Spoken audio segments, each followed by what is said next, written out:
নমস্কার বন্ধুরা, আশা করি আপনারা সকলে খুব ভালো আছেন।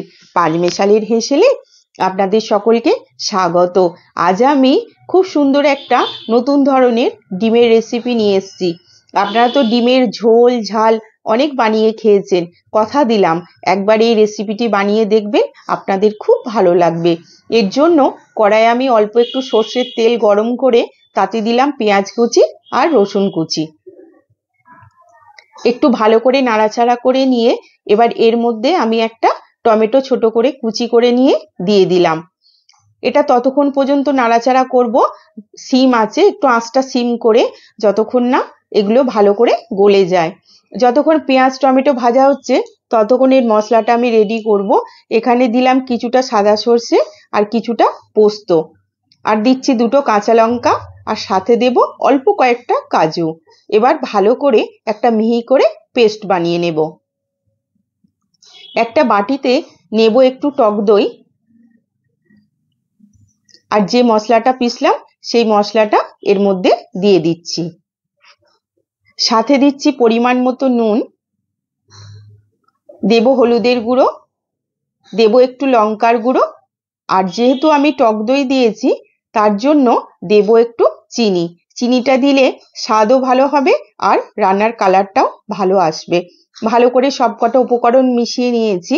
এবার এদিকে একটা ইডলির ট্রের মধ্যে আমি অল্প করে রিফাইন্ড অয়েল দিলাম, দিয়ে এভাবে করে আমি প্রতিটা বাটি ভালো করে ব্রাশ করে নিয়েছি। আমি ইডলির বাসনটা জল দিয়ে আগে থেকে জলটা ফুটতে রেখে দিয়েছিলাম। এবার ফুটন্ত জলের উপরে ট্রেটা বসিয়ে দিয়ে একটা করে ডিম ভেঙে আলতোভাবে এইভাবে করে এক একটা বাটির মধ্যে দিয়ে দেব। খুব ধীরে সুস্থে দিতে হবে, যাতে কুসুমটা কোনো রকম ভাবে যেন না ভেঙে যায়। আমার এখানে 4টে বাটি, যেহেতু আমি 4টে ডিম ঠিক এইভাবে করে দিয়েছি। উপর থেকে একটু করে নুন দিলাম, আর সাথে দেব একটু করে গোলমরিচের গুঁড়ো। এবার ঢাকাটা এঁটে দিয়ে 5 থেকে 6 মিনিট মতো এটাকে আমি বয়েল হওয়ার জন্য রাখবো। এদিকে আমার পেঁয়াজ আর রসুন আর টমেটো ভালো করে ভাজা হয়ে গেছে। ওর মধ্যে আমি মশলাটা দিয়ে দিলাম, ভালো করে কষে নিয়েছি। এবার মশলার যে বাটিটা ছিল সেই বাটিটা ধুয়ে আমি জলটা দিলাম। বলে না, মশলার বাটি ধোয়া জলে অনেক ভালো টেস্ট হয় খাবারের, সেই জন্যই দিলাম আমি।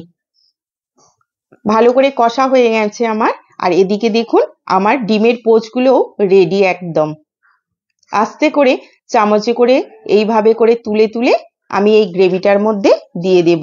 দেখুন কতটা সুন্দর লাগছে, একদম মনে হচ্ছে না এক একটা ইডলি, আর মধ্যিখানের কুসুমটাও কিন্তু এক আছে।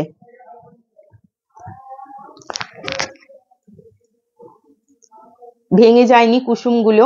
এইভাবে করে একটু গ্রেভিটার মধ্যে ভালো করে ফুটিয়ে নেব অল্প কিছুক্ষণ।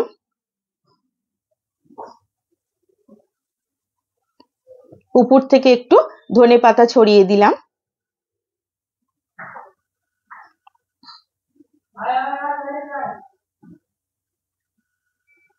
শীতের দুপুর, গরম গরম ভাত আর এই সুন্দর নতুন ডিমের কারিটি দেখুন কতটা সুন্দর হয়েছে, তাই না?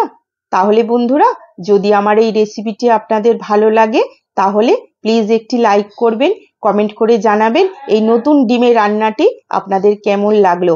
আর আমার চ্যানেল পাঁচমেশালির হেসেলকে প্লিজ সাবস্ক্রাইব করবেন আগামী দিনে আরো নতুন রান্নার রেসিপি দেখার জন্য। আমার কিন্তু লাঞ্চ রেডি, আর আপনাদের আজ এখানেই শেষ করছি। আপনারা সকলে খুব ভালো থাকবেন। নমস্কার।